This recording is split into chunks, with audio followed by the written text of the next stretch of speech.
I think the best outcomes come when you think it through for yourself and decide for yourself. And I don't think people spend enough time deciding.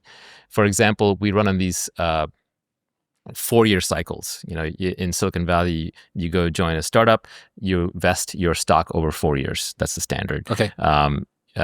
In college, you go for 4 years. High school, you go for 4 years.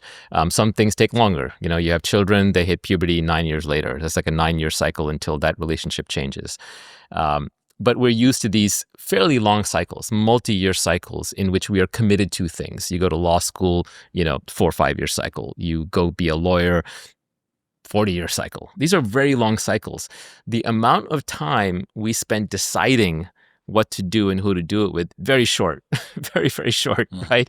We spend, 3 months deciding, 1 month deciding on a job where we're going to be for 10 years or 5 years. And because a lot of discovery is path dependent, where the next thing you find on the path is dependent on where you were on the previous path, you sort of start going down this vector that is a very long distance. People decide frivolously which city to live in, and that's going to decide who their friends are, what their jobs are, their opportunity, their weather, their food supply, their air supply, quality of life.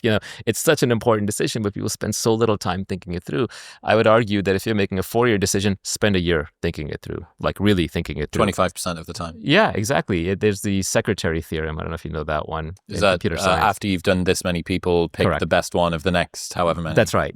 Yeah. The Secretary Theorem is this computer science professor is trying to figure out how much time he should spend interviewing secretaries and then how long to keep the secretary. So let's say he's going to have a secretary for 10 years. Does he keep searching for, 1 year, 2 years, 3 years, 1 month, 2 months? What is the optimal time?